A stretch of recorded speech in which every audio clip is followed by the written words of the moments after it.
Hi everyone. Today we'll be doing one thing and one thing only, which is reading my new short essay. Follow up, White Moderates Still Don't Challenge Fascism, re me vis-a-vis Solomon Nelson versus Mike Israetel, and both men's racism. To save time, we'll be skipping my usual introduction, but if you want to know more about me, up front, merely pause the video and read this section here. All of that being said, the only thing that we're going to be doing today is reading this essay from top to bottom, essentially functioning as a script for this video.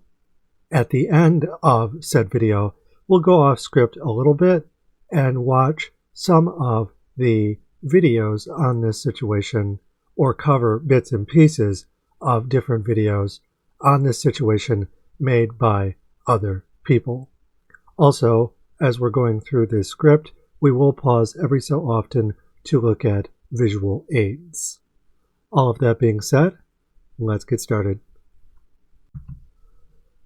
This short follow-up essay, specifically to a past critique of Solomon Nelson I wrote called White Moderates Don't Challenge Fascism, June 2025, covers the controversies currently unfolding between him and Mike Israetel.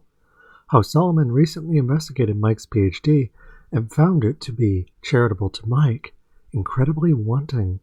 Comments about Mike's dearth of academic rigor aside, the purpose of this piece and its upcoming companion video is to weigh in both on Solomon's legitimate criticism of Mike, but also notable failure to investigate Mike beyond said criticism, i.e. for another glaring flaw that other creators on YouTube have previously discussed, meaning before Solomon released his September 2025 expose concerning Mike's PhD below. Mike's open racism, e.g. scientific snitches, Dr. Mike is wrong about race and biology, August 2025, also below. And failing to comment on it, meaning well knowing about it ahead of time, Solomon is racist himself, albeit to a white moderate degree, the enemy of all progress for all marginalized peoples, MLK, see letter from Birmingham Jail, 1963, and apply it to trans folk and people of color as part of a larger struggle that white straight men like Solomon Nelson repress. In regards to the upcoming companion video, that's the video that we're recording right now, and that I'll upload as soon as I'm done. Also, before we proceed, we may as well watch the opening to Dr. Mike is Wrong about race and biology, because it's pretty telling as to how racist Mike is.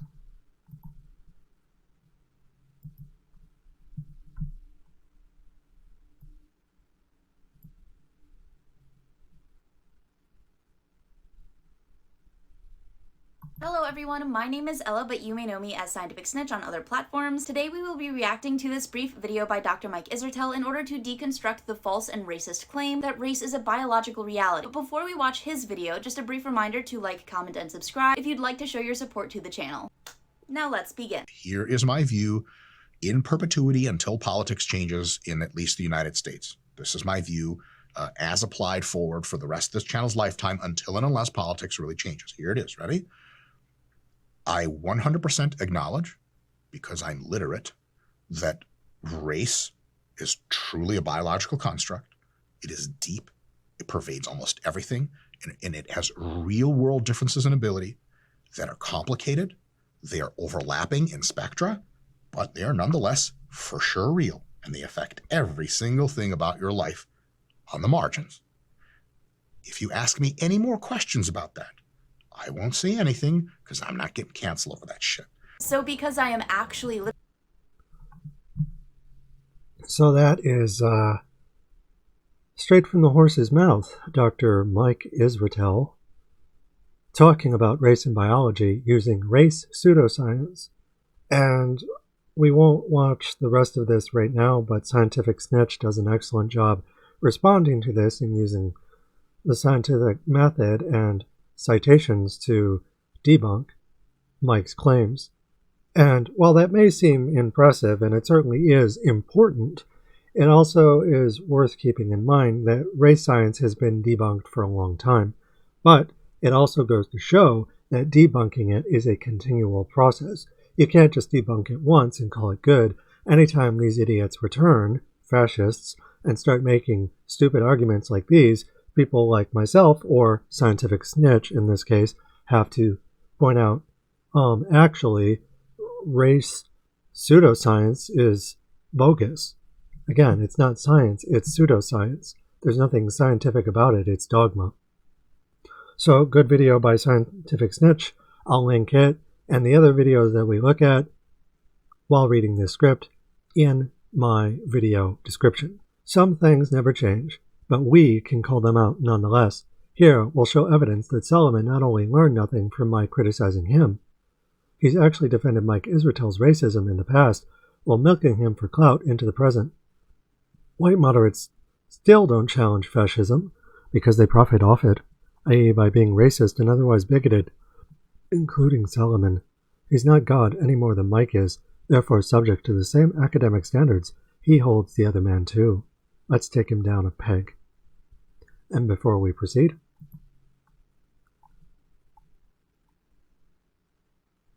Dr. Mike is wrong about biology and race. I enjoyed your polemic versus Mike's PhD.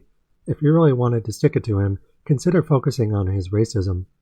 And I cite Scientific Snitch's video, to which Solomon says, "Hey Persephone, I think you should be the one to do it.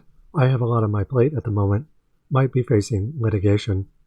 He says this on October 4th, but then on October 8th,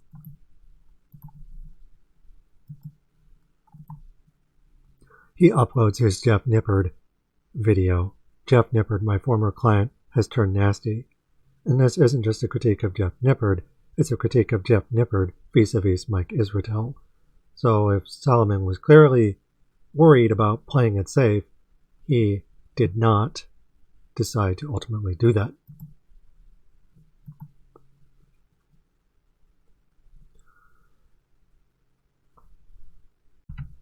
Table of contents. About me. General disclaimers and content warnings. Half a page. Extended disclaimer about this piece as safe for work and my sources critiquing public figures through free speech. About 3 pages. No favorites to play. About 1 page. Write-up body. About 5 pages. Several larger quotations. About my PhD and work based on it. RE Metroidvania and Ludogothic BDSM. RE from Masters to PhD. About 2.5 pages. Explaining my basic approach. RE White moderates don't challenge fascism. About 6 pages. About me. General disclaimers and content warnings. About me. I'm a trans woman, activist, sex worker, and pornographic historian with her independent PhD. See about the author, info, sidebar, and the about my PhD quotation shared at the end of this piece. I specialize not just in Metroidvania, Tolkien, Amazons, and Ludogothic BDSM, which I holistically combine while keeping modular, but began my postgrad research with a discontinued book on bodybuilding and statuesque bodies in popular media, The Performance of Strength, on and off stage. RE Neoliberalism and Yesterday's Heroes. 2021, e.g. Policing Bodies and Military Optimism, which I absorbed into my Sex Positivity book series. Disclaimer regarding essay contents. All opinions are my own, i.e. as part of my research conducted alongside my book series, Gothic Communism. The material within is written, speaks about public figures in popular media for purposes of education, satire, transformation, and critique, hence falls under fair use regarding copyright and free speech regarding defamation.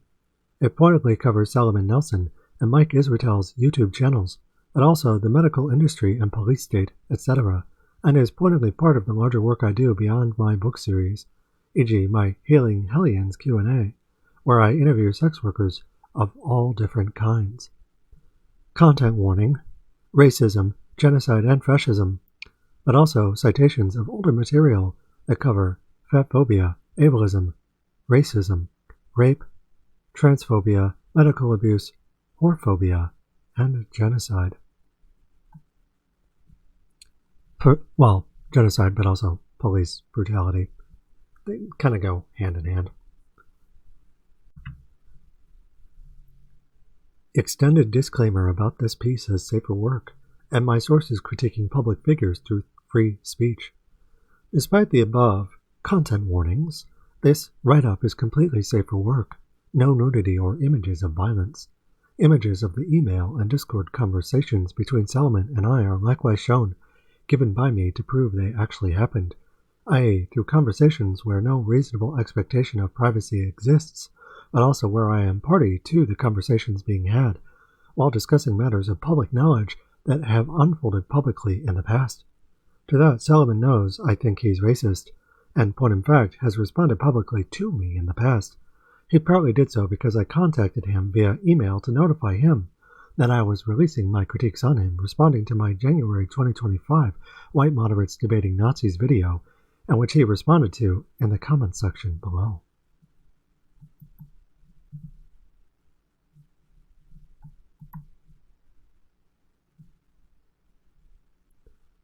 Specifically, Solomon Nelson responded 8 months ago when I released said video, White Moderates Debating Nazis, on January 29, 2025, "Love this analysis."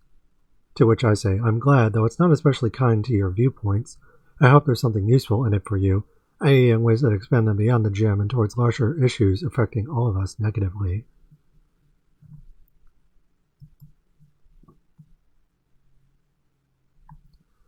This included him asking me for my sources, wherein I gave him a list of materials back in June, i.e.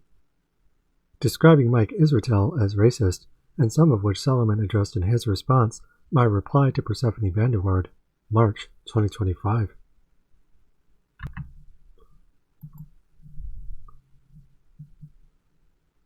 Specifically, when Solomon says love this analysis, he also asked for sources. He appears to have deleted that comment, or it has disappeared, so I'm not sure what happened to it. But I say, sure, here's a short list of resources and compendiums to larger organized lists, an academic to non-academic holistic synthesis I think you'll find helpful. I'll expand on the list if I think of anything else. And the front example of that is literally Mike Israetel saying the quiet part out loud, race science coming from a token Jewish man, Russian expat turned American citizen embracing neoliberalism really fucking hard. Is intelligence really different among the races? And I give the video that when I provided it 8 months ago was still up. 4 months ago, so about 4 months after sending him this information, I write, Solomon did a reply video to mine.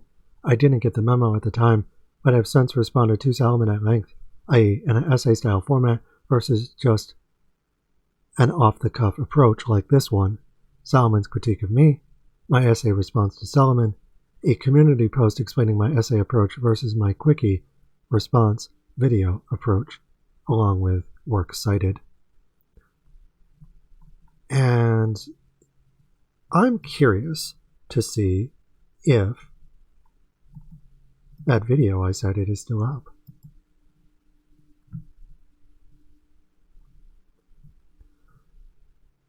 Now, my React video, White Moderates Debating Nazis, featuring Solomon Nelson and Aussie Man Reviews,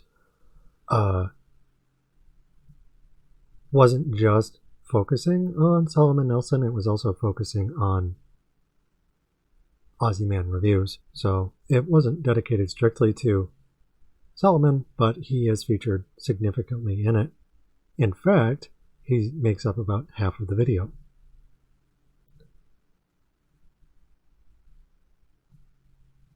And if we scroll down, we click on the replies, and we go to my work cited, Mike Israetel saying the quiet part out loud. Let's see if the video is still up. Video unavailable. What a shocker. So this video by Mike Israetel was ultimately taken down. Needless to say, if you want evidence, recorded evidence, of Mike Israetel saying racist stuff, simply watch Scientific Snitch's video. Dr. Mike is wrong about race and biology. So even though the video that I recommended to Solomon was ultimately taken down, and I believe this video was taken down as well. Scientific Snitch's video has been up for months, well before Solomon released his video critiquing Mike Israetel for his PhD. And this kind of information isn't just on YouTube, it's around elsewhere, and has been for a long time. So there's no way I'll argue in this response that Solomon could not have known about it. One, I pointed it out to him directly, and two, it's just kind of common knowledge. Dr. Mike was not quiet about a lot of this stuff, and Solomon is someone who watches him like a hawk. Also, Solomon's email and Discord addresses are publicly available on his YouTube channel description, i.e. for a business he runs. See first collage. Oops.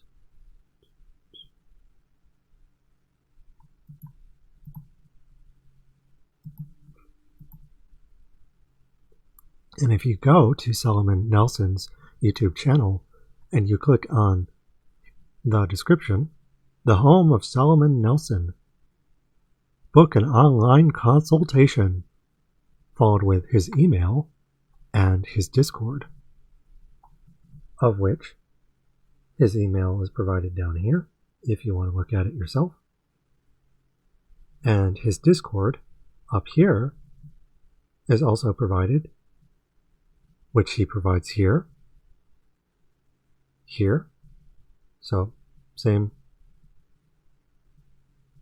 email address here. That's here attached to the Discord. So this is Solomon Nelson's Discord. Just citing that for evidence. Again, this is all publicly available. These are not private channels of communication, ultimately.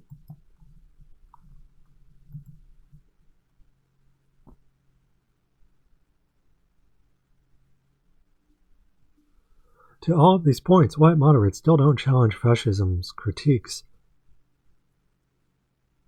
To all of these points, white moderates still don't challenge fascism, critique Solomon and his image, i.e. as a public figure, not private citizen, thus falls under free speech, protected speech under American law where I live. i.e. none of this information has been given with actual malice. Rather, I have given it, disclaimer, originally from Hot Curl, May 2025, and modified to address my comments on Solomon Nelson. Quote, as part of my research conducted alongside my book series, Gothic Communism, the material within is written, speaks about public figures and popular media for purposes of education, satire, transformation, and critique. Hence falls under fair use regarding copyright and free speech regarding defamation, i.e. defamation, be it slander or libel, spoken or written, requires a statement, specifically a statement of fact, to be false, and defamation of a public figure requires false statements thereof to have been made with actual malice, or knowing they were false when making them. See third point below. Except opinions aren't statements of fact. Opinions equal free speech, which is unfalsifiable and protected, therefore isn't defamation. Regarding my use of the word fascist and racism, these opinions aren't made with actual malice against public figures, but fall under my expertise as a researcher on these topics about public figures, i.e. in ways I believe are true as matters of opinion, while giving my findings to the public on YouTube or elsewhere, when describing people that, in my researcher's opinion, have fascist ergo racist qualities per my body of work. See footnote for how calling someone racist or fascist isn't defamation, i.e. apart from hate speech and the open promotion of criminal activity, specifically hate crimes, through a given belief system. Fascism and racism more broadly aren't strictly criminal in America, but political beliefs protected under free speech like all opinions are. E.g., someone can legally identify as a Nazi in the US and even opine how they think the West is superior to other cultures, and doing so is perfectly legal provided it demonstrably stays a matter of opinion, i.e. not hate speech that actively and nakedly endorses and encourages hate crimes. Free speech protects minorities and bigots alike. Second, my statements regarding Solomon Nelson's behavior specifically concern comments he has previously acknowledged as having actually occurred. I did not invent them. E.g., his original 2025 Daniel Package's response to my Mike Israetel critique is baffling video which my white moderates debating Nazi video responds to. My work is not a criminal accusation then, but an academically informed opinion regarding people I think are acting fascist, therefore racist.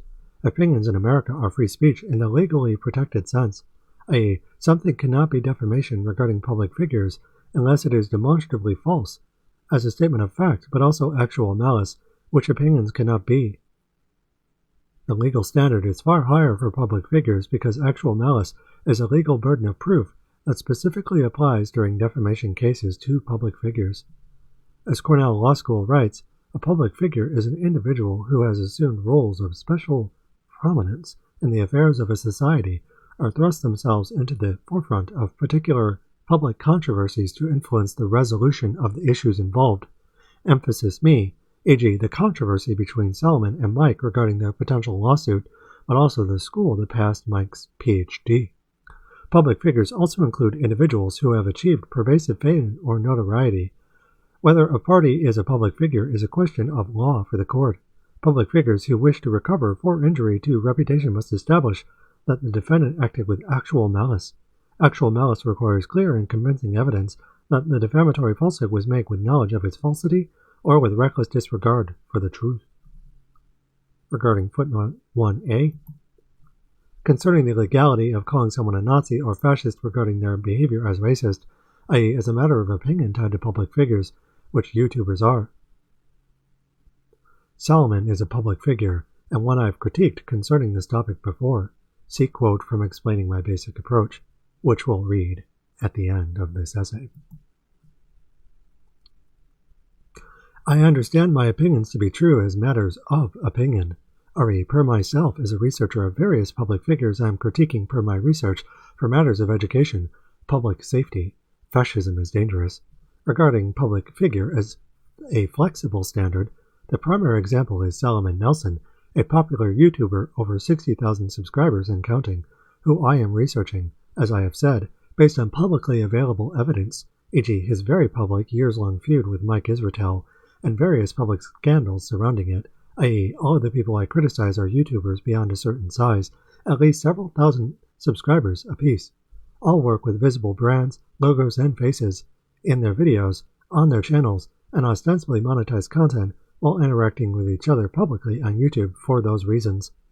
Hence, the people I criticize would appear to classify as public figures per CLS's definition as I understand it, insofar as they operate publicly as such, versus private citizens who don't operate in public view for money and or fame, but also public sway, specifically the ability to sway public opinion over different topics of dispute, e.g. Mike Israetel is a terrible person, as Solomon Nelson and his fans and enemies both like to argue for or against. Regardless of the arguments being made, their disputes are public, meaning on YouTube, uploaded by them, and resolved publicly in ways I am responding to. Ari is a researcher of fascism who studies racism in popular media, including YouTube videos and para-meta content. In fact, all of the information I am using is publicly available and provided by or regarding public figures. i.e., none of it is ill-gotten or knowingly provided as false, hence falls under free speech and fair use, enjoying those protections under American law. Unconfirmed screen caps are alleged until proven otherwise. My screen caps of my conversations with Solomon Nelson were accessed on a publicly available advertised email and Discord address with no password, and with me being a party to the conversation where the other individual knew I was an ongoing critic of them. Furthermore, the use of Discord images remains a common standard of evidence entertained in YouTube videos, including Solomon's critiques of Mike Israetel and Jeff Nippard totaling near 2 million views, currently over 1.7 million as of writing this. In regards to knowingly provided as false, meaning regarding my opinion of it for purposes of education, i.e. regarding statements made by others that my writing comments on here. To it, a source's information could be incorrect, but not to my knowledge or in my opinion when I gave it, i.e. it is my researcher's opinion that Solomon Nelson, a businessman who has worked with Jeff Nippard and critiqued Mike Israetel before, and sells his consultations while advertising them online, is racist to a white moderate degree, and Mike Israetel to an openly fascist degree, or a Mike arguing for open race science in ways other public figures have critiqued themselves, except for Solomon Nelson. This write-up continues my ongoing critique of Solomon and Mike, one produced to raise public awareness about racism in the bodybuilding industry as a whole.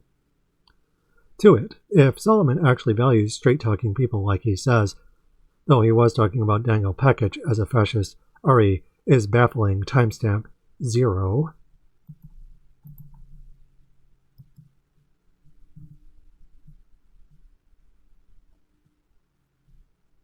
I value straight-talking people, and Daniel Pekic is surely one of them. He says what he thinks. There you have it.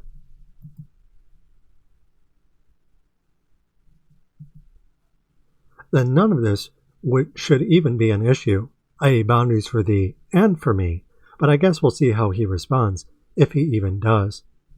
I'd frankly be surprised if he did, this time, i.e. my previous essay having been up since June, this essay being a follow-up that reinforces older arguments, those I've previously made about Solomon, my doing so going as far back as January 2025. They can't have been that damning or damaging because his channel and prospects appear to be doing quite well. A lack of a response is still a response, Solomon. In other words, will Solomon put his money where his mouth is? Or am I, a white, outspoken trans woman, simply a rival GNC threat to his rapidly growing channel? He seems like a nice guy who doesn't mind criticism, but then again, so did Jeff Nippard. No favorites to play. While I am critiquing Solomon in this write-up, my doing so is in no shape or form a defense of Mike Israetel or anyone defending him. Read, I am not working for Mikhail Alexandrovich Israetel. As Solomon showed, Mike's PhD is complete ass. In my opinion, having written my own PhD for others to read for free, Mike's PhD is complete ass. Regarding footnote 1b, as I responded in a community post to Alice Power Shrugged, do we owe Mike a retraction, who wanted to know if the spelling errors were unusual in Mike's PhD. Regarding the state of Mike's PhD and having finished grad school and attempted postgrad, which I completed independently because of COVID, I got my master's in England as an exchange student, English Studies to Catholic, and can say that the number of spelling and grammar mistakes were oddly high in Mike's PhD. Also, real quick, let's click on these.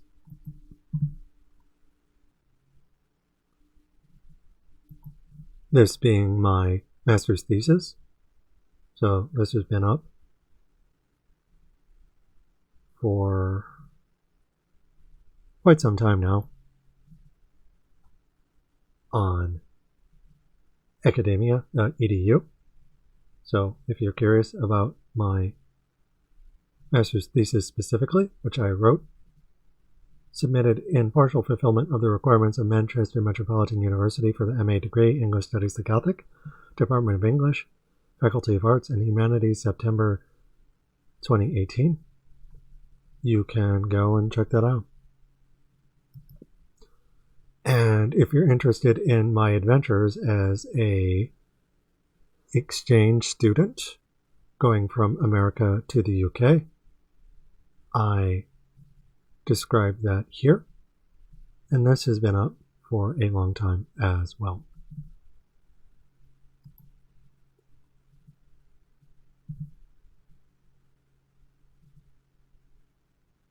Returning to this,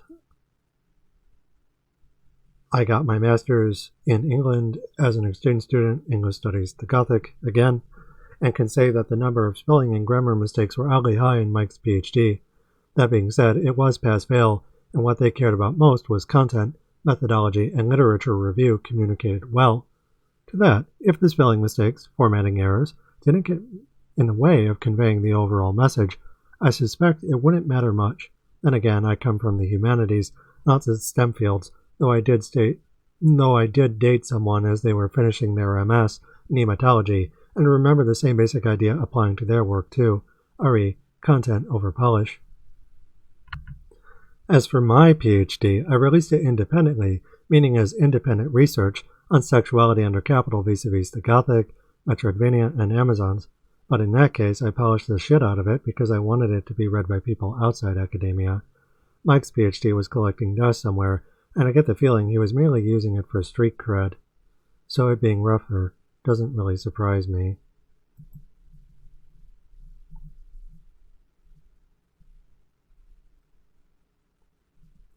However, my opinion also determines that Solomon isn't the Lord and Savior many are depicting him as, e.g. carved out of stone a few images down.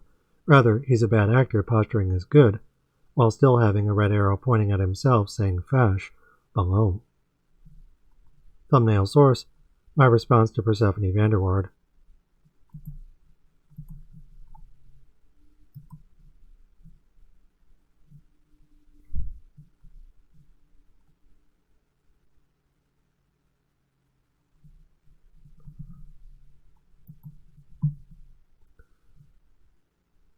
Point in fact, when addressing that Mike was a race realist in my previous body of evidence I sent to Solomon, RE Notes to Solomon Nelson, 1/29/2025,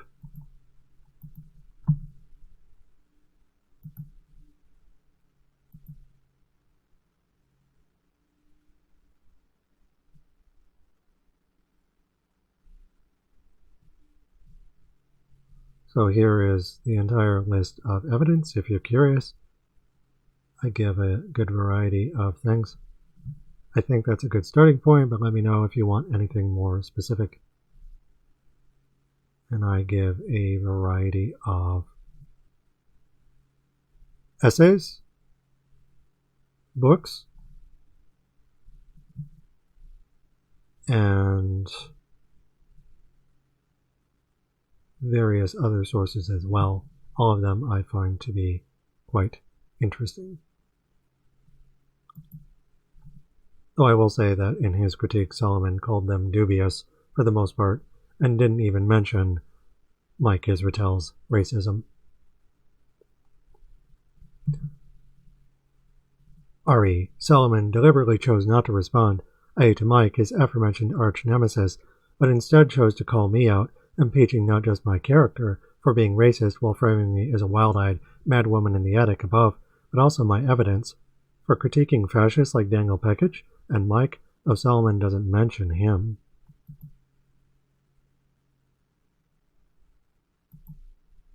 White moderates are truly the worst because they lie by omission and stand for nothing but defending Western liberal values in patronizing disguise.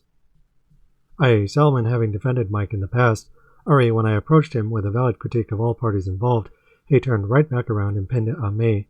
And if someone in my own comment section could call it out at the drop of a hat above, then Solomon failing to missing his chance to skewer Mike on his own open racist petard speaks volumes about Solomon's veiled racism. Someone in my comment section said, "This is how I learned about Mike Israetel being a race realist. Dang, hope Jeff Nifford doesn't have equally shitty views." To which I say, I honestly don't know with Jeff. He seems like a genuinely nice guy all around, whereas Israetel kind of wears giant crazy asshole Napoleon syndrome on his sleeve. The two have worked together, but Jeff kind of gives me a Hollywood trainer vibes, i.e. he'll work with different people and doesn't scrutinize them, which is a character flaw that speaks to his privileged gentrified class character, but doesn't preclude him being a normally ignorant white straight dude versus being, as you put it, a race realist. Usually those guys are moderately smug, mask off about it. Regarding Mike's open racist petard, quote, he has collaborated with YouTubers like Jeff Nippard multiple times, Dr. Mike, Mikhail Mike Varshevsky, Will Tennyson, Jesse James, Eugene Tao, and Adam Reguse. Many streamers even react to his videos on stream, but I don't think any of them know who he is explicitly as a race realist. He even made a video about his belief intelligence and how it differs between races here, in his video titled, "Is Intelligence Really Different Among the Races?" The same video that I shared, which has since been taken down, where he says, I 100% acknowledge, because I'm literate, that race is truly a biological construct, and it is deep, it pervades almost everything, and it has real-world differences in ability that are complicated, they are overlapping in spectra, but they are nonetheless for sure real, and they affect every single thing about your life. On the margins, if you ask me any more questions about that, I won't say anything because I'm not getting canceled over that, because in our current political climate, if I fill in the blanks of what I mean, your boy's out, that I'm not ready for. You know I'm saying shut down the YouTube yet. But so what I'm saying is, yes, race is real. Yes, race differences exist. Yes, even in every single quality that you think is too politically incorrect to talk about. So, in other words, he's basically reiterating what he says in this particular instance, quoted by Scientific Snitch. So, the quote here from Scientific Snitch was actually available before that on r/YouTube dramas, race realist Dr. Mike Israetel, still collabing with YouTubers and streamers, December 2024. And if we click on that,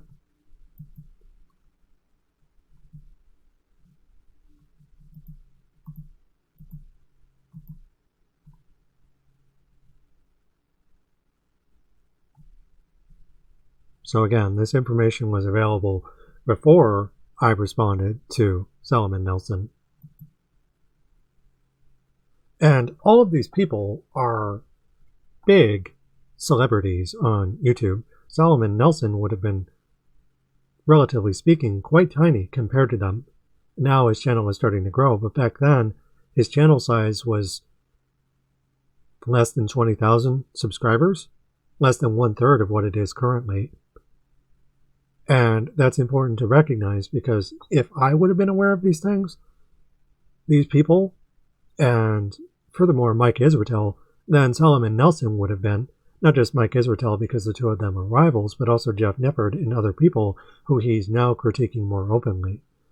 And yet, in his critique of both men, Jeff and Mike, he is leaving out the racist bits completely. Ari, Solomon's veiled racism being lies of omission, where he's defending Mike ipso facto by omitting what Mike said about his racism. You think if he really wanted to stick it to him, he wouldn't just critique his PhD. He would also say, hey, this guy's racist. Hey, this institution is passing the PhD of someone who is openly racist. He could have said that, but he didn't. He doesn't even mention it. To it, my write-up isn't so much to capitalize on the feeding frenzy of Mike's academic credentials, but to raise awareness about white moderacy and fascism working hand in hand, i.e. distracting from larger crises during capital in decline, ergo times of genocide, against trans people, but also people of color, and all GNC, fat and or disabled people, indigenous persons, non-Christians, e.g. Palestinians and Arabs, the global south as a whole, and other minorities harmed by capital and the status quo, one that Mike and Solomon each belong to, but also the entire bodybuilding industry. For example, notice how Solomon makes the whole video about him and Mike, not the genocide in Palestine happening most recently over 2 years, and going back over 100 centuries, if you include the Crusades. Specifically, Justice for Palestine. I wrote this a little less than a week after October 7th. So, the genocide, as it's been officially recognized by the UN as of this point, has been going on for 2 years. So, obviously, Solomon would know about it.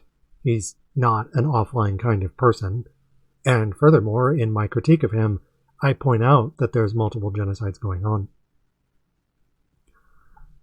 Not even mentioning the Israelis killing the Palestinians en masse, almost like they're doing so doesn't even exist for Solomon.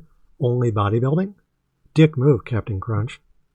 Thumbnail source, carvedouttastone's cover AI art for Leak Week, when PhD shit the bed.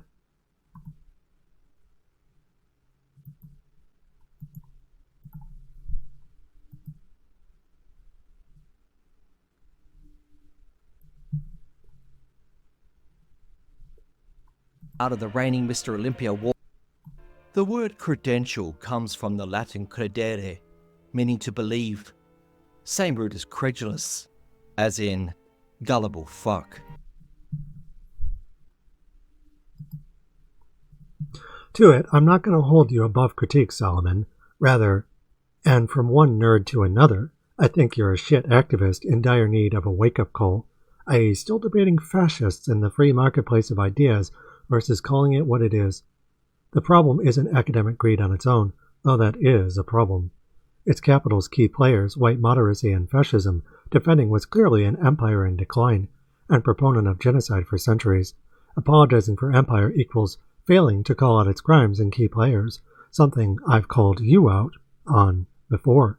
You embody capitalist realism through your work, ergo, racism. Right up body. To this, I'm critiquing Solomon, the investigator, for his myopic approach, i.e. with him focusing entirely on Mike Israetel's faulty PhD and disingenuous marketing techniques surrounding it that, while valid, overlook plain-as-day problems that, in my opinion, as an indie researcher with her own independent PhD, are actually worse. Opinion, mine. Racism and fascism are worse than academic oversight. I still think Solomon shouldn't be censored for his criticism, and told him as much below, but also think he's not above criticism either. If he can say what he likes about Mike, then I should be able to criticize him, too. But moderates historically hate being called bigoted, calling the act of doing so anathema. It's called equal rights, my dudes, not states' rights, which moderates like Solomon defend from activists like me. And here's me saying, regarding the fact that Solomon tells me on the 4th that he might be facing litigation from Mike, go watch Doucette's most recent video. And I say, sure thing. That's wild, though. If you got it through official channels, and it was the university's fault for submitting the wrong draft, I fail to see how that's on you. But then again, whistleblowers tend to be the first to bear the brunt of corporate ire.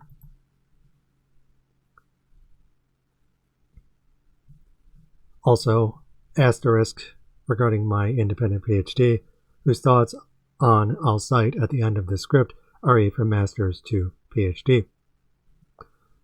Worse, not only do similarities exist between this scandal and another I've examined before, R.E. Karl Jobst and those in his community refusing to talk about Karl's racism and known fascist ties, R.E. Karl,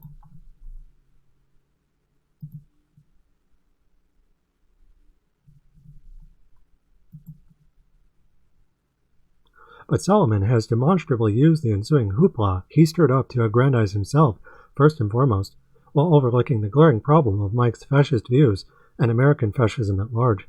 Despite me bringing it to his attention, Solomon insisted I look into it, saying he was too busy facing potential lawsuits, a fact he acknowledges by recommending I watch Greg Doucette's most recent, as of October 4th, public addressal, Not Proud of PhD, Mike Responds.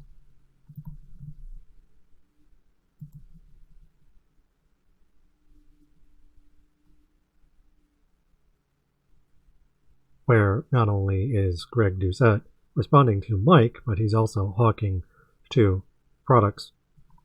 So this is a monetized video where he's selling his own stuff, or the stuff of people who are sponsoring him. In spite of this, Solomon released a video on Jeff Nippard vis-a-vis Mike Israetel after our conversation. Jeff Nippard, my former client, has turned nasty. October 8th, 2025.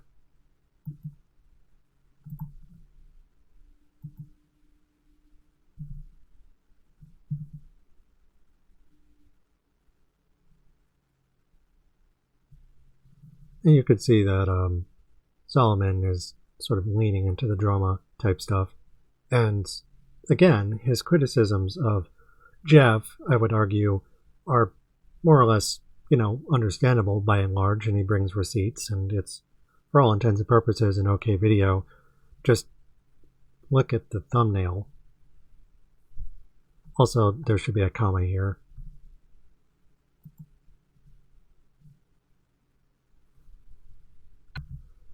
And has only enjoyed exponential growth in his channel size since, i.e. having about 22,600 subscribers 2 weeks ago on September 29th, and gaining an average 3,000 subs a day, about 10,000 on October 9th, with his current subscriber count being about 62,000 according to Social Blade as of writing this. That's nearly 40,000 new subscribers in 2 weeks. Oops. Now let's just click on it. the numbers have probably updated. So here we have Solomon Nelson's channel. There's his picture for profile. There's his banner with Solomon himself having graduated, I think with a master's, though I'm not entirely sure.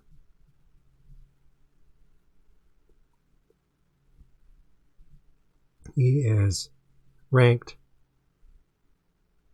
2,587th.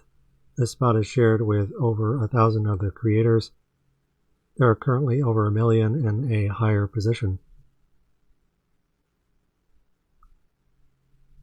And if we look, he has, as of September 29th, his subscriber count was at 22.6 thousand.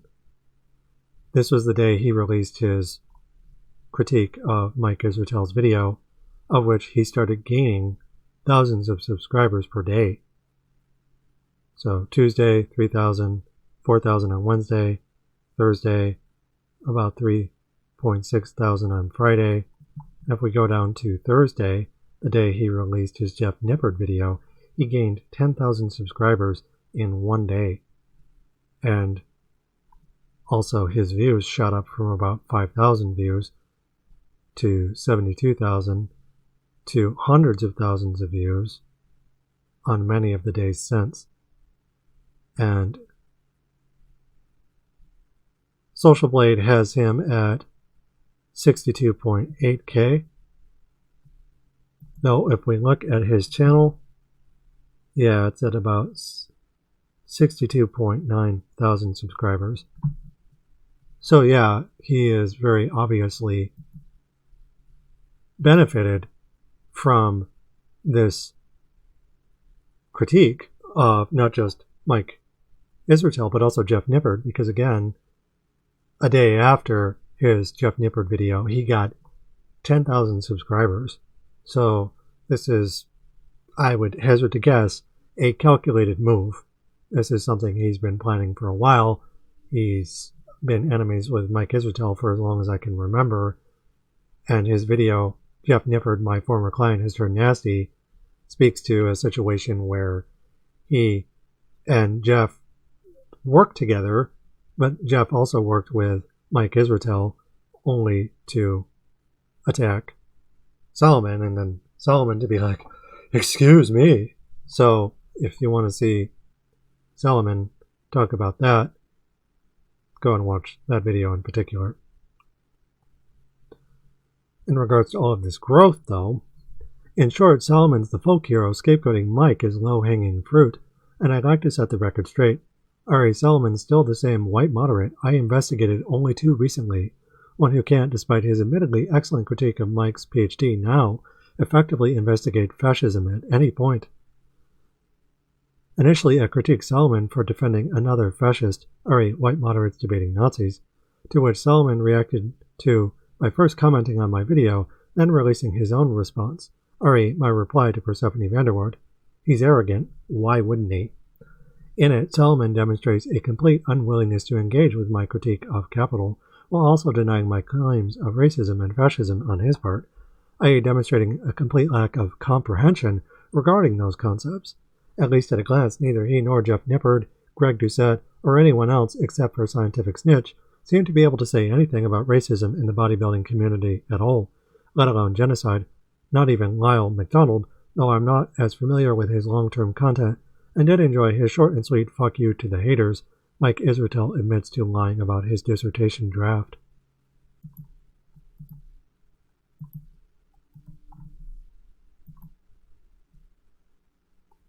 This is me responding to Lyle McDonald.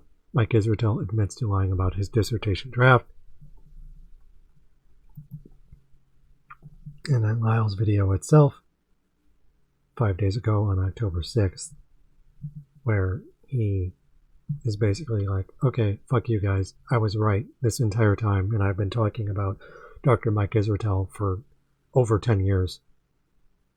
So definitely worth a look, and it's only like 3 minutes long. Again, these people are not heroes, they're businessmen, and abuse the usual structures thereof to turn a blind eye to widespread societal issues. Sure, they'll shed a tear or two for middle to upper-class cis men and women who die from steroid epidemics, mention racism, and suddenly they're as quiet as church mice, and all too happy to use obese as a slur regarding fatphobia below. After Salman's reply, I released my prior response, "White moderates don't challenge fascism," already calling out his white moderate views on racism, but also fatphobia and capital regarding my friends, e.g. Sinead Rion, above. I sent him notifications which he acknowledged but never, to my knowledge, publicly responded to on his channel, regarding my critiques of him in said essay, not my original YouTube video, which he did publicly respond to and is still up on his channel below.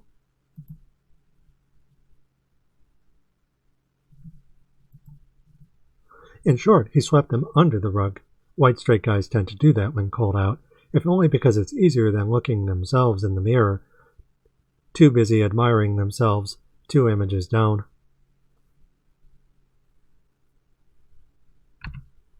Solomon's ignorance, I can only conclude here, is willful, in the face of multiple genocides and climate change, as I've argued multiple times about Solomon to Solomon at this stage. In spite of all of that, Solomon has chosen to focus on the most narrow topic he can, his holistic allergy and subsequent bigotries, only expanding a larger blind spot to his own work and society at large. This is what I meant when I said white moderates don't challenge fascism. Solomon, in that respect, is utterly inept. Worse, he's arguably complicit or concerned with selling a Vitruvian, nuclear, Nordic, etc. body image to insecure Western men than killing the goose that laid the golden egg. Mike being a punching bag for Solomon to critique minus Mike's racist elements. For these white straight men, and token examples, aping Eugene Sandow under Pax Americana, content trumps activism. Always. Thumbnail source, Solomon Nelson's client testimonial. Jake Hickman, 2024. Jake Hickman, better known by his online alias Termo,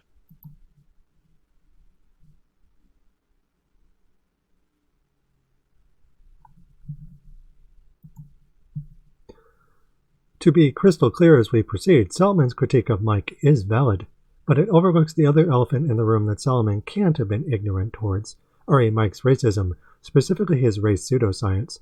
I know this because I told him about it, specifically mentioning another person in the same community who released a video on the topic as recently as 2 months ago, before Solomon's video, and with a channel size big enough to have been seen by Solomon.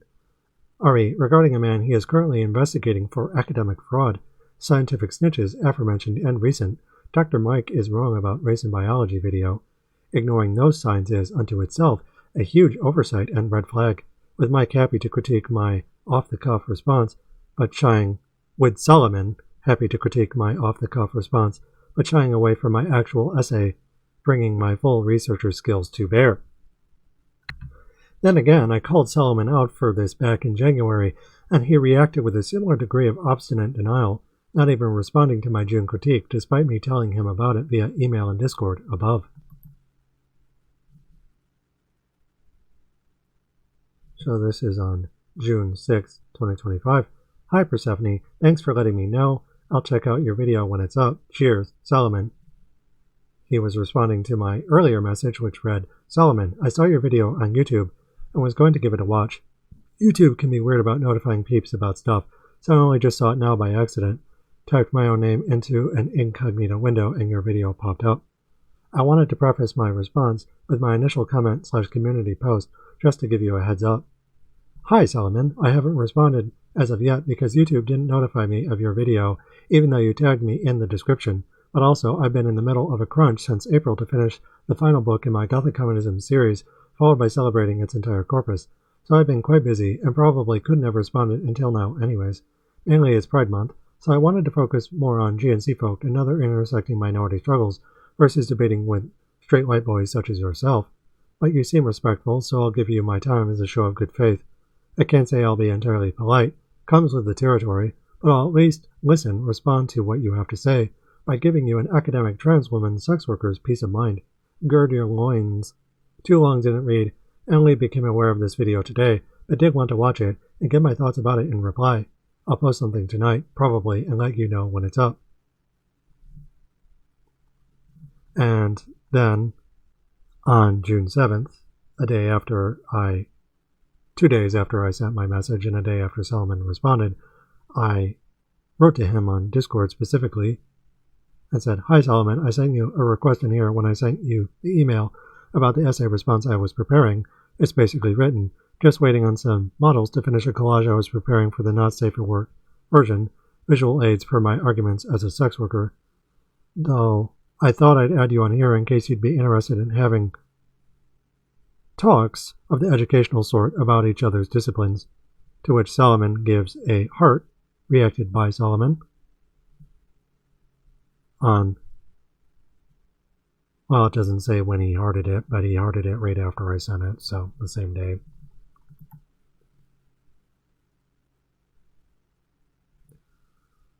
Then again, I called Solomon out for this back in January, and he reacted with a similar degree of obstinate denial, not even responding to my June critique, despite me telling him about it via email and Discord, above. Some might call him obtuse. I call him complacent, bordering on complicit, profiting off pointing the finger at low-hanging fruit, while refusing to investigate larger systemic ideologies conducive to racism. He's overlooking Mike's racism, again. Specifically, Solomon pointedly refused to investigate the topic, telling me to do it instead because he might get sued regarding Mike, above. Yet this didn't stop him from keeping said video up, but also releasing his video on Jeff afterwards. In doing so, Solomon hasn't spilled a single drop of ink on the topic of racism, save to say that he isn't racist, but also how I'm wrong and that my opinion of him is slander. It isn't. See my quote from Understanding My Basic Approach at the end of this write-up. I.e., choosing instead to qualify himself as a man of reason, champion of science, and as far as I can tell, Enlightenment values. This not only constitutes a willful, dated ignorance on his part about larger histories at work, but a deliberate silence he's made, i.e., while crafting a narrative around himself as victim with zero accountability. But someone who had multiple chances to speak out regarding Mike and the larger community's racism, but doesn't, is no victim. At least, not a perfect one. You, Solomon Nelson, had the perfect chance to pull out Mike's racism alongside his PhD shenanigans, yet pointedly chose not to. In my very gay opinion, you kept quiet on purpose, Solomon. Naughty, naughty. Source: video. My white moderates debating Nazis. Timestamp 13832. While smirking at Solomon, saying to Daniel Pekich, "Are there really no nerd presidents?" Then proceeding in the same video, baffling, to sing the praises of white straight male billionaires like Bezos, Gates, and Zuckerberg for their intellect, not their privileged racial status and class positions within a society state model historically built to dominate people different than themselves. Solomon is racist to a white moderate degree. Despite its Clark Kent appearance, though, moderacy upholds racism by defending more overt racism, with Enlightenment dogma disguised as reasoned arguments, MLK's Birmingham, extending to other bigotries besides. A racist person will likely be sexist and transphobic too, of which, as a trans woman critiquing Solomon now and in the past, I can vouch for his transphobia too. Solomon calling me, a trans woman activist and academic, racist for my valid critiques of him and Daniel Pekich. White moderates are the worst because they come to you with smiles, the fox to Malcolm X's proverbial wolf. They do that with every minority, Malcolm, not just African Americans, especially nowadays. ICE, a domestic institution upheld under Obama's presidency while bombing Iraqi and Afghan citizens with drone strikes overseas, targeting trans people, Arabs, and non-white immigrants alike. Here's Solomon Nelson smiling, specifically smirking when I accused him of being bigoted. Also, regarding the timestamp to my white moderates debating Nazis video,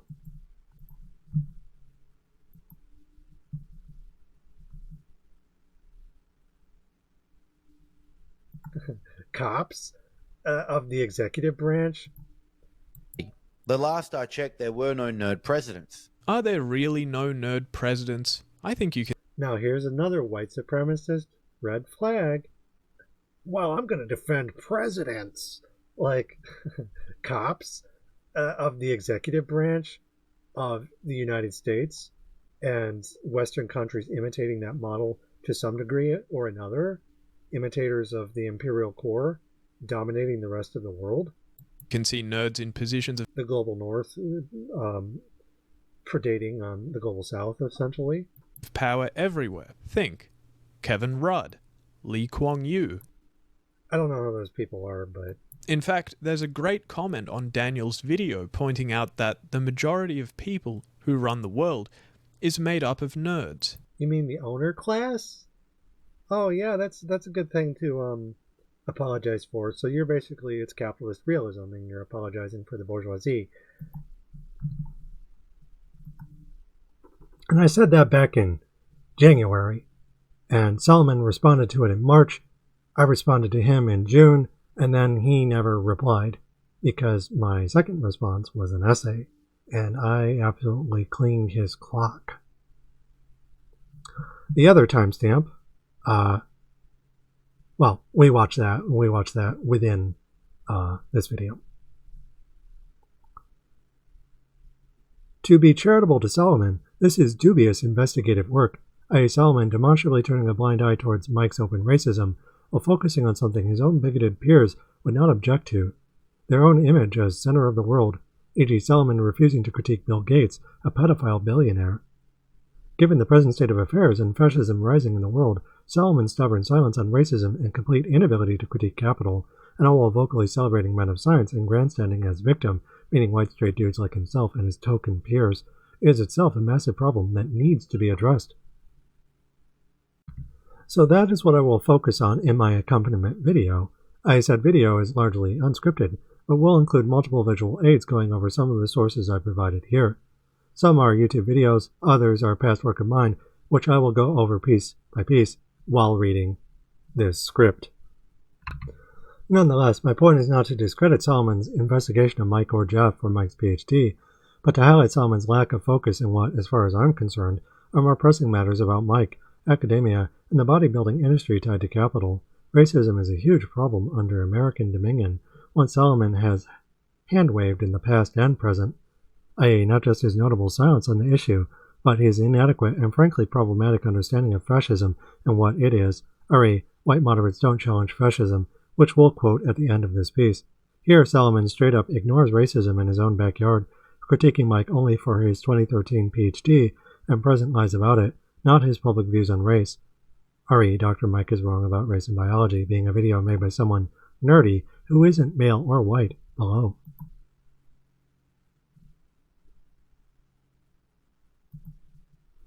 This is also what I meant when I said white moderates don't challenge fascism. A. Solomon is a white moderate, and consequently doesn't challenge Mike's fascist tendencies ipso facto. There's simply no mention of it anywhere in any of his content, ever. It's weird and he's gutless, meaning for keeping quiet after multiple times being told about it. To that, Mike is racist to a fascist degree, but so is Solomon to a white moderate degree, i.e. despite having addressed my complaints about him in the past.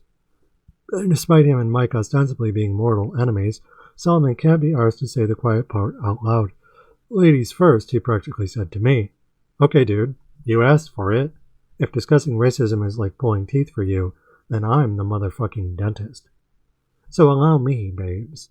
People out here treating Solomon like he's Luciano Pavarotti, but even skilled operatives make mistakes. Solomon closer to the tenor voice crack guy, except he's claiming his notes on purpose, or refusing to sing the ones that matter. Pick your poison. He's just a man, and a white straight one at that, are he too scared to critique great men of history or capital as a whole. Indeed, he valorizes them, concealing or downplaying their flaws to make himself and empire more lionized. As an educated whore and anti-fascist who utterly detests white moderates, I refuse to make Solomon's J.O. crystal glow. How's that for straight talk, Solomon? Albeit coming from a non-straight person, pun not intended.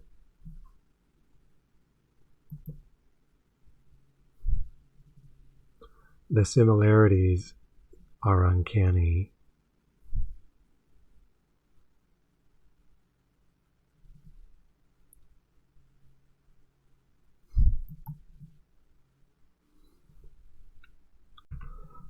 Also, in case people don't know who the tenor voice crack guy is, just gonna have to listen to this. The greatest voice crack in history.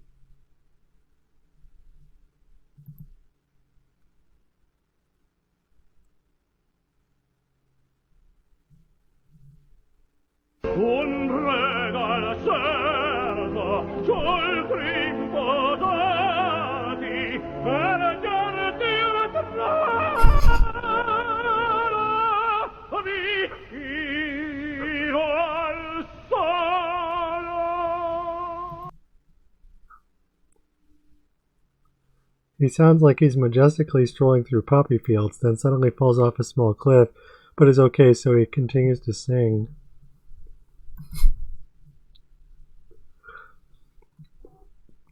Some larger quotations. Before we get to examining some of my references in the companion video, here's several larger quotes from past writing this follow-up builds on.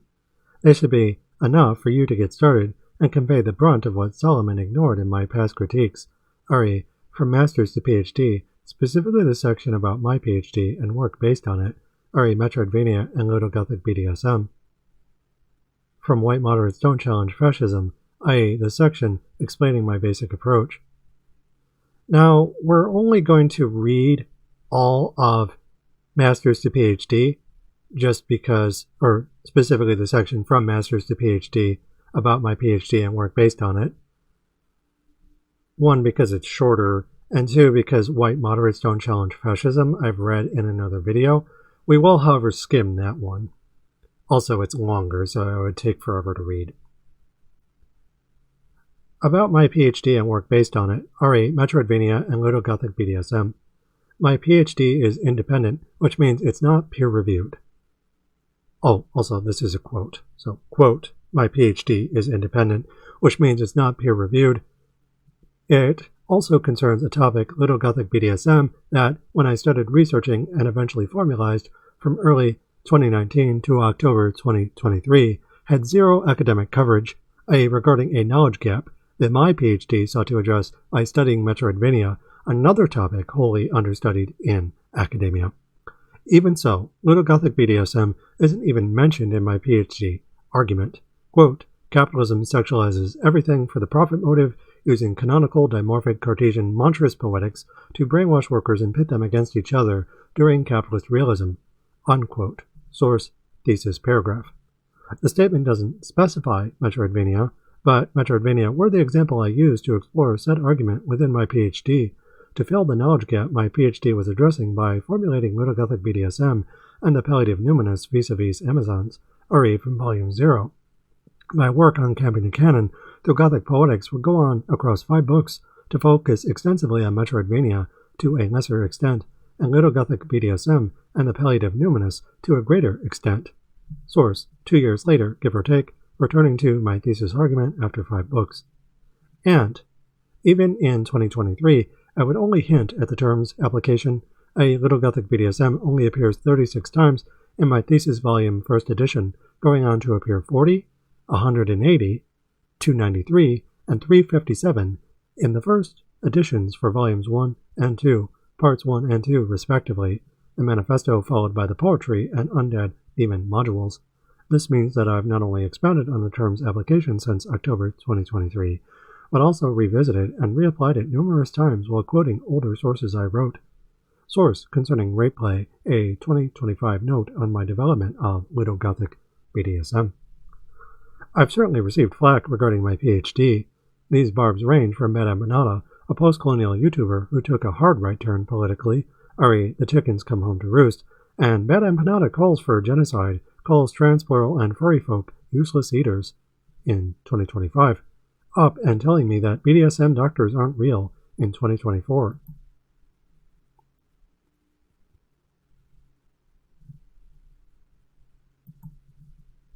Source, Understanding Vampires, 2024. To having random people approach and accuse me of everything from trying to exploit real sex workers, arguing how I don't do sex work myself, or somehow work with other sex workers in bad faith, to faking my PhD and calling myself one to get street cred. I address some of those claims here, e.g. why bother addressing the haters from Module 2. but it's not really something I want to focus on. In short, I have better things to do with my time, and don't really want to clog up my own discourse defending my corpus from bad actors. Instead, I wanted to address very quickly as to why I made my PhD independent at all, and why I think that's valuable in today's day and age. Simply put, I made my PhD independent because I chose to own my work, i.e., these days universities legally fund, therefore own candidates' research, effectively owning their PhDs too. A Faustian bargain where you sign away your rights to graduate, and where, once you do, the university can do whatever it wants with your work. Worse, a rise in fascism is seeing entire departments shuttered by having their funding pulled, but also from censorship laws. So I didn't want to make things harder on myself and archiving my work by having it tied to a university body that, with its feet held to the coals, might suddenly decide to throw years of research I produced in a vault. Yet you'd be surprised by the number of people who automatically devalued what I produced because of that, and furthermore, they assumed how I must be up to no good, i.e., despite my merely wanting to own my own work, thus be able to archive it and share it with others for free. And yet academia isn't some magical place where everyone is morally inclined, above critique. Quite the contrary, plenty of researchers steal from each other at a systemic level, i.e., seeking fame and fortune through problematic institutions like the Nobel Institute while taking credit for other people's work. Furthermore, academia is bigoted and exclusionary as a whole, with shit rolling downhill through the usual pecking orders, e.g. PhD departments foisting groundwork off onto PhD candidates and PhD candidates off onto graduate students, etc. To it, having your work peer-reviewed isn't a guarantee of quality. For example, a recent scandal by Solomon Nelson has thoroughly exposed Dr. Mike Israetel's work to have been subpar, both in terms of the overall nuts and bolts, spelling and grammar, but also its contributions to a larger body of knowledge. To be fair, I don't even like Solomon as a person, but he's still correct about Mike, or at the very least his assessment was grounded, ironically enough, in the very ideas of peer review that many who abuse academic credentials celebrate for themselves, double standards and all that. The general consensus seems to be that Mike got it for street cred, a fact he leverages every chance he gets, a by calling himself a doctor because technically he is one, or a from having gotten his PhD at an accredited university, yet here we are, watching that not really amount to much in real time. By comparison, I'm not technically a doctor, because I don't have my PhD from a real university. Instead, I got my master's in Gothic Studies from MMU, and built on it independently through my non-profit book series. To it, the work I've done is extensive, holistic, and iconoclastic enough that I readily accepted being independent early on, meaning by 2021, after COVID dashed my plans for a PhD candidacy. I certainly applied for a candidacy, and also wrote submissions for journals and attended conferences, but in the end, all of that seemed less important than the work itself, so that is what I chose to focus on. I didn't want to compromise said work by devoting myself to the blood sport that is academic life. Instead, I've compiled all of it here for you to read. Go wild, my dudes. Unquote. To that, if people want to attack me for my work, just remember what you're attacking. As a sex worker academic, my series dedicates to anti-fascism, including racism, sexism, transphobia, and various other ethnocentric behaviors that canonically further the abjection process pursuant to profit. If you bash me, you're bashing a critique of genocide, rape, and various other abuses capital causes by design. Also, I'm not afraid of criticism. If you really want to critique my work, and that of my friends and 100+ associates who have worked on this project as a whole, I welcome good faith, constructive criticism, i.e. that actually engages with my arguments, preferably by citing them, but Nazis and those who historically defend them in bad faith, kindly fuck right off. Decide if that applies to you, Solomon. Explaining my basic approach. This is a longer quote, so we're not going to look at the entire thing. Instead, we're just kind of skim it, specifically one part in particular, where Solomon says some really stupid stuff about Nazis.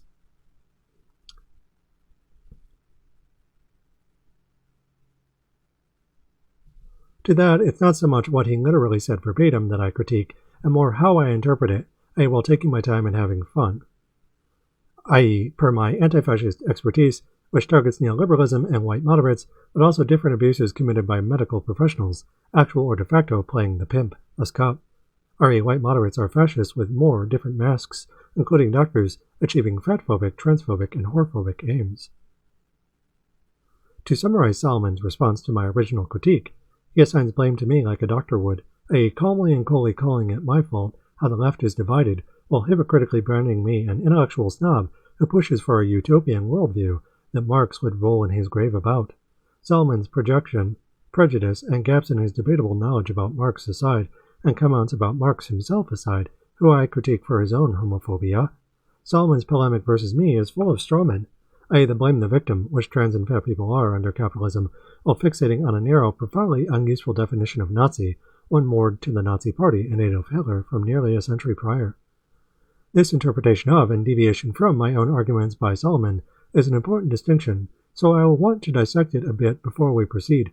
In Solomon's own words, a Nazi subscribes to Hitler's far-right authoritarian ideology marked by extreme racism, authoritarianism, and genocidal intent. That doesn't describe Daniel, and so calling him a Nazi is slander. Unquote. May as well watch him say the thing. Just isn't.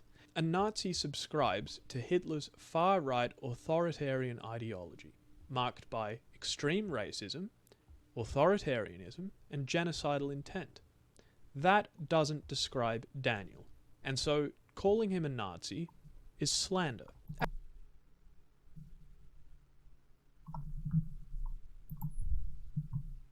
Solomon is incorrect on multiple levels. Most important is how Nazi does not have a single definition, as he purports. One, Nazi as I use it is synonymous with fascist, which I will explain more in a moment. Nevertheless, it doesn't exclusively belong to Hitler in the present moment, e.g. neo-Nazis, nor did it in past forms of American fascism while Hitler was alive, e.g. the American Nazi Bund, but also the KKK and their own neo-medieval orders and terminologies. Two, there are groups comparable to Nazis in function, if not in name. Again, the KKK, Proud Boys, and similar crypto-fascists, but essentially anyone who isn't a flag-waving Nazi, i.e. anyone who has fascist qualities that, for all intents and purposes, are alt-right, ultra-conservative, or otherwise palingenetic ultra-nationalist to varying, but also modular degrees. See Umberto Eco's 14 points. To that, Solomon gives 3 things, 4 if you include Hitler, to define a Nazi. Eco provides 14, but also treats fascism as a global affair that goes well beyond the Germans. These groups also carry different names, i.e. for the same basic ideas borrowed by the Nazis from Italy, chiefly fascism the word in the Roman salute, but also American geopolitics' own manifest destiny, e.g. Western chauvinist, race realist, pro-European and white nationalist, etc., all comporting as fascist through dog whistle and disguise. You can be a Nazi without advertising as one, across a polity of fascist offshoots. 3. Nazi is a broad label that applies to fascist people. It also is a common insult used to describe someone who is strict, i.e. in a variety of ways that aren't comparable to Nazis, e.g. feminazi or grammar Nazi, etc. Indeed, the unironic usage of Nazi plus noun is a common form of darvo used by people on the alt-right. I'm not the Nazi, you're the Nazi, as well as obscuring what Nazis are through stolen language, a technique called obscurantism, which the Nazis and similar historical forms of fascism were known to do. E.g., the Nazis called themselves National Socialists, which 1. Didn't accurately describe them to start with, and 2. They stole from German leftists who were killed during the German Revolution, but also from Hitler's situational frenemies, the Strasserites, who he later killed after assuming power. In short, Nazis, and by extension all fascists, lie, cheat, and steal as a political modus operandi, making their synonymizing with fascism in general, as well as establishment politics in Western countries, historically apt. However, the legality of calling someone a Nazi also needs to be acknowledged. 4. It isn't a crime in America to call someone a Nazi, not yet anyways, nor anything comparable to a Nazi, e.g. like a certain American hard rock band who just happened to be pro-Confederate above. It is also not a crime to be a Nazi in America, more on this in point 6. 5. It isn't slander in America to call someone a Nazi, insofar as doing so is a matter of opinion, not defamation, i.e. you can't be guilty of doing so, because doing so is not a crime, but it also isn't defamation, meaning you can't be liable for it unless the statement is provably false. Again, more on this in point 6. And don't just take my word for it, take it from Noah Sampson, who explains after receiving a letter of intent from accusing Ethan Klein of supporting genocide. For someone to be found liable for defamation, there's a few bars that need to be reached. First, the plaintiff must establish that the alleged defamatory claim is a statement of fact. Next, a statement of fact must be provably false. It also must have caused demonstrable damages to the plaintiff's finances or reputation. And lastly, the statement has to have been made with actual malice. Actual malice is a legal standard. It's the highest legal standard for defamation claims, and it's only applied to public figures. Basically, it means the defamatory statements have to have been made with the existing knowledge that these statements were false. All of these bars must be met, not just one. 6. Calling someone a Nazi is not the same thing as calling them a criminal or sex offender. See point 4. Someone cannot be arrested in America for being a Nazi or a fascist because both, and all their variations, are a political belief, which constitutes free, thus protected speech. To call someone a Nazi is not calling them a criminal, therefore isn't slander according to American law, because Nazis are protected by free speech for their opinions. For instance, Tentager Law Firm writes, an opinion is not considered defamation. The First Amendment, which guarantees freedom of speech, protects statements of pure opinion from being considered defamation. For example, an online review of a doctor stating the doctor is rude or a jerk is not defamatory. Those are expressions of opinion, but a statement that a person is a criminal or a sex offender, if false, are defamatory. Those are statements of fact that can be proven false. Again, calling someone a Nazi is not the same thing as calling them a criminal, but equivalent in legal terms, that is, to calling them a jerk, asshole, or bigot. It's an opinion, and opinions by their very nature are unfalsifiable. You can't prove them true or false because they're subjective, and more to the point, not policed speech. In conversational terms, Nazi as I use it equals fascist, but it doesn't strictly equal Hitler and the ideology of the Third Reich. This tragic reduction is Solomon's approach, mine being a far broader and more applicable usage conducive towards universal liberation from capital and its bourgeois superstructure, i.e. my research, a form of opinion, synonymizing Nazi with fash more broadly on a modular spectrum, one that applies to post-Hitlerian examples. Nazi as I use it is purposely broad because it allows for speculative richness, hence people like myself, a trans sex worker and scholar of fascism, to call out bigotry more easily than white moderates classically do. I am an anti-fascist by trade, and Nazi as I use it equals fash, crypto-fascist or not. To reference Eco himself, while Eco is firm in claiming there was only one Nazism, he says, the fascist game can be played in many forms, and the name of the game does not change. So while not all fascists are technically Nazis, and all Nazis are technically fascist, the distinction is frankly moot, i.e. when the whole point of its making is to highlight someone acting fascist at all.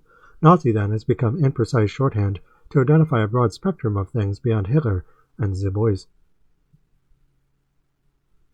Keeping all of that in mind, I'm a researcher educator who uses Nazi to describe Solomon, a public figure, specifically YouTuber, who was already responding publicly to each other, Solomon and Daniel, before I weighed in, also on YouTube, for behaving in ways comparable to Nazis, i.e. my "you're a Nazi" statement, which was made by me about both men, effectively being an opinion, and one given by a researcher of such things knowing it cannot be proven false or true the way I am using it. Calling someone a Nazi is not a statement of fact unless something is said that can be proven false, e.g. saying, Daniel has a Nazi flag in his basement, directly to his employer to try and get him fired, which I did not say or do. This would be true even if we use Solomon's definition, except I didn't use Nazi the way he did. Ergo, his argument is a straw man, and a poor one at that.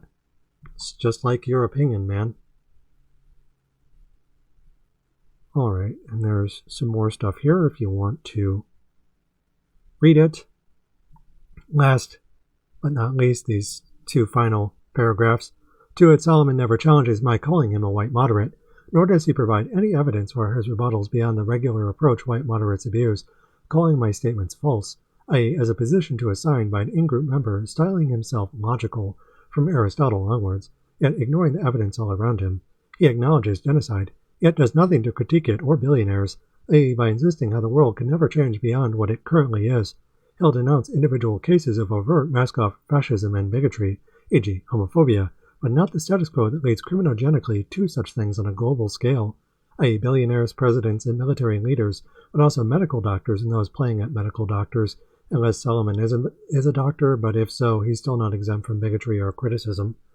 In short, Solomon's arguments uphold and demonstrate capitalist realism per a medicalized Protestant ethic, one quick to dismiss the entirety of my evidence and largely through a transphobic and fatphobic lens calling us dubious, e.g., ADAB, All Doctors Are Bad, from ATAC, Issue 9, February 24th. I, as part of my trans woman history, working alongside fat people, specifically fat sex workers like Sinead, towards fat universal liberation versus partial clemency, which white moderates attain and uphold across all registers. Solomon's a pedantic gatekeeper policing omalists, and silence through selective arguments don't help his case when called out. And this is specifically the journal ATAC,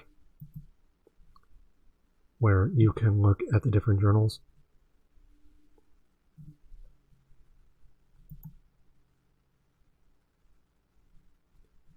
And if we click on ATAC 9,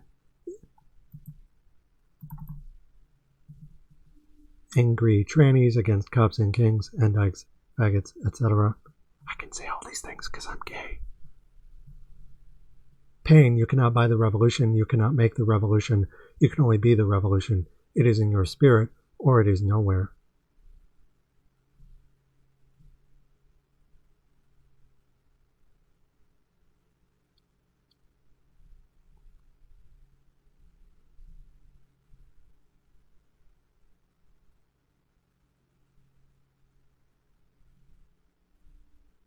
Just scrolling through this.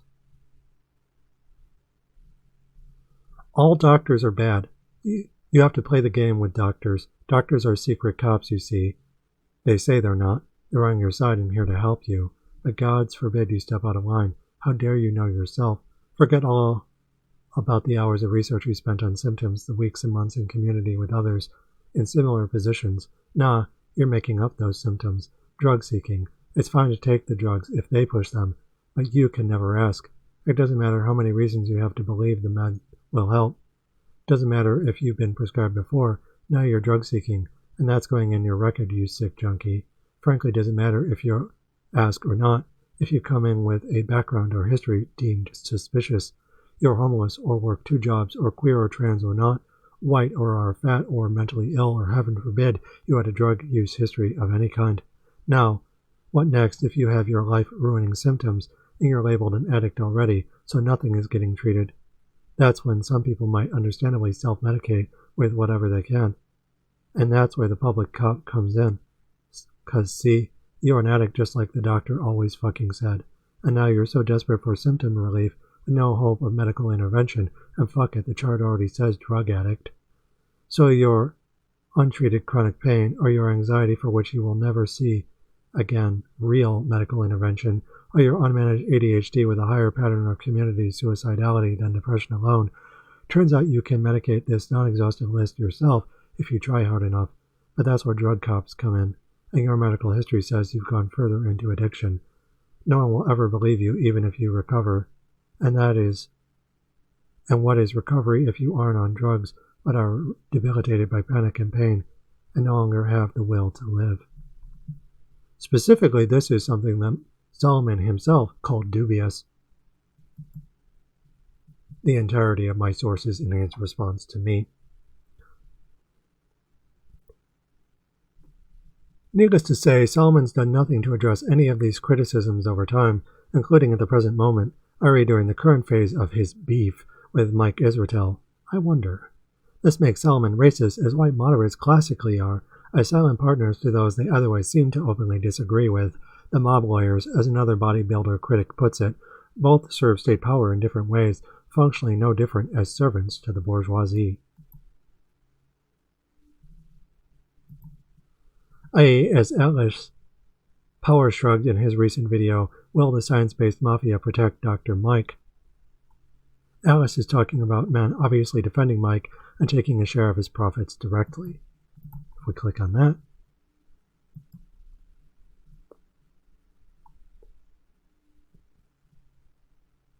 while the good ones, who I call the mob lawyers like Eric Helms, they try to maintain a squeaky clean reputation, but then the mob lawyers will collab with the goons so they can share a little bit of that ill-gotten gains, the ill-gotten algorithm with the goons that the goons have created. So the mob lawyers get some of the goons algorithm, and then in turn the mob lawyers lend some of their good reputation back to the goons to kind of rehabilitate their image a little bit.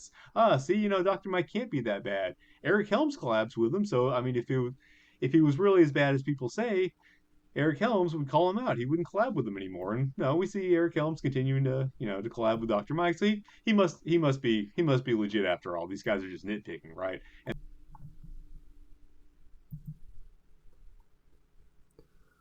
But the reality here is that Solomon, by refusing to critique Mike's racism at all, is critiquing his rival for some things, but not others. By failing to critique racism, Solomon fails to challenge racism, instead profiting off its revival. Indeed, he's functionally no different than Mike and his more open defenders at this stage. Moderates historically tend to be white, straight, and male. Tokenism does allow for female and or non-white queer examples, but I digress. However stochastic or kayfabe Solomon's white moderacy is, it still doesn't challenge fascism because Solomon profits off a strategic arrangement with Mike. Batman versus the Joker, playing in false rebellion, selective criticism and punishment of fascist tactic upholding racist structures, re-me vis-a-vis parentes, black shirts and reds. For the rest of my thoughts on Solomon and company, refer to my upcoming companion video, which will cover my sources in an unscripted fashion after reading this script out loud. And that was this video specifically. We have now read through the entire script and the footnotes down here, which you can look at.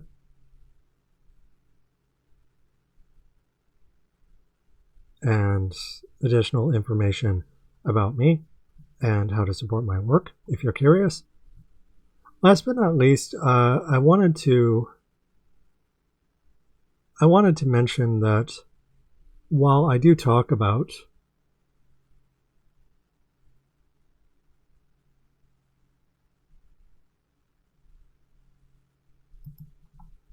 Scientific Snitch and their own views on Mike Israetel as a minority, they are not tokenized, but it led me to thinking about another channel that, as far as I can tell, is a racial minority that also talks about Mike Israetel that is worth checking out just in terms of the content they give.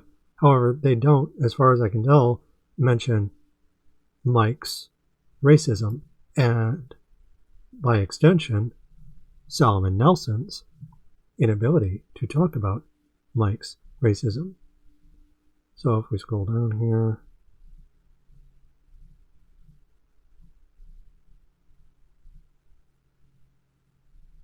to Zerk Fitness.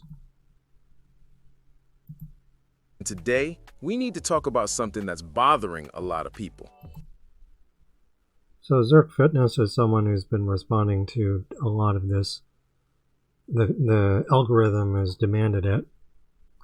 And I will say that Zerk Fitness, as far as I can tell, is a racial minority. I can't tell exactly because they have a drawn avatar. Looks AI too. Could be wrong. Correct me if I'm wrong. Maybe it's some type of model or something that's not technically AI, but they sound not white. And they talk about this in a way that is able to summarize a lot of the content being discussed. So it's definitely, if you want a good quick summary, it's worth noting that this person covers a lot of that stuff in relatively short videos. So instead of Solomon Nelson's hour-plus long video going after Mike Israetel and his PhD, you have someone like Zerk Fitness who is able to condense things into about 10 minutes or less. Though his PhD roast video, the Mike Israetel files, is like 15 minutes. 15 minutes or less, basically, is a good channel for that. But he doesn't actually critique Solomon Nelson at all. He'll critique the people that Solomon Nelson is critiquing, but not Solomon Nelson himself, despite the fact, well, and it wouldn't surprise me that he hasn't seen my work. I'll tag him at the end of this video and say, hey, you should check out my research because Solomon Nelson has worked with some people who have some pretty deplorable views, as well as having some pretty deplorable views himself, including an inability to discuss racism in the bodybuilding industry. Solomon Nelson has essentially never done that. And while he's not explicitly racist the way that Mike Israetel is, he is still racist by the arguments that he makes as a white moderate. So something that you, Zerk Fitness, should check out, just because you want to be careful in just being like, oh yeah, you know, Solomon Nelson seems really cool, but you're endorsing someone who's racist, so might want to think about that. Just a thought. Aside from that, there really isn't a lot that I want to go over. We looked at most of the sources already, most of the visual aids. We went over and read out loud and talked about pretty extensively, including footnotes about them and quotes from them that are in the essay itself. So aside from mentioning Zerk Fitness here, I suppose I could mention, there's one specific video that we didn't really look at. Leak Week, when PhDs shit the bed. And I will say that this video in particular, it's crudely funny in spots, but it has kind of a South Park approach to its humor in ways that feels sort of liberal itself. And it also, I should add, doesn't critique Solomon Nelson at all. In fact, it aggrandizes him by having him in the thumbnail as a 1800s Navy admiral. Looks kind of like Captain Crunch. I showed that image already. But yeah, so this person is even less critical of Solomon Nelson than Zerk is. So it's important to keep that in mind. They're also kind of sexist and ableist in the stuff that they say. So it's just not, it's, you know, okay, ha ha ha, you made a gay joke, I guess I can laugh at that because I'm gay, or you made a poop joke or something, like, you know. And their delivery of their humor, however problematic it is, I will say is relatively adept, but the content itself is pretty problematic. So again, the people who defending Mike Israetel aren't just Scientific Snitch, who, as far as I can tell watching their video, has a pretty firm grasp on what racism is, which is, as they explain, is a social construct. But then you have other people who, including Zerk Fitness, but also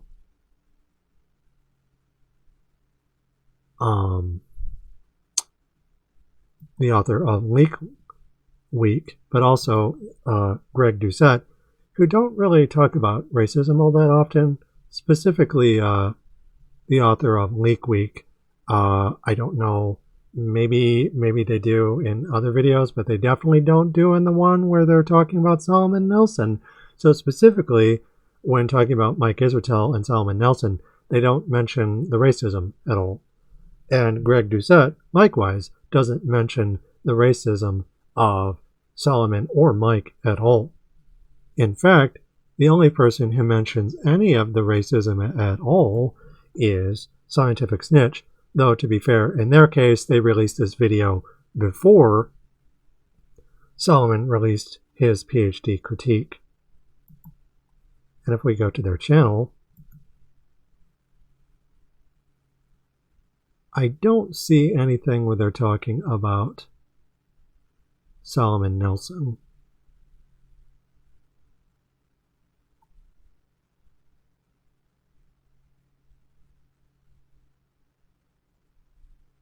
In fact, they don't have very many recent videos. Dr. Mike is Wrong About Race and Biology being their most recent video 2 months ago, and also, incidentally, having the most views on their channel. And their channel is relatively small compared to mine, with 13,000 subscribers. Definitely more than me, but less than Solomon Nelson at this point. But they are the one person I've found so far among all of these people who say anything about Dr. Mike's racism at all. So just something to keep in mind. So yeah, that was my video. If you liked it, like, share, and subscribe. You have access to different links that you can use to support my work and the people that I support with the money that I receive through donations. Anything helps. I also, I have a Patreon, I have a Ko-Fi, I have various other links besides, and all of those are in the description of this YouTube video. Any one of those helps. You can also leave a comment. Constructive criticism is useful, but honestly, if you out yourself as a fascist, I can use that as evidence against you, so go wild, Don't actually be racist if you're not racist, and even if you are racist, you should stop being racist, but any comments, ultimately are useful in some shape or form, even if that's just evidence against racist people. So keep in mind, anything that you leave as a comment, there's always a chance that it could become a video, just like Solomon Nelson when he left a comment and asked for evidence regarding my critique of him. So all of that being said, thank you for watching. This has been another essay by me. I hope you enjoyed, and stay tuned until next time. Maybe Solomon will respond and I'll have more to write about. Maybe not, and maybe this will be the end of it.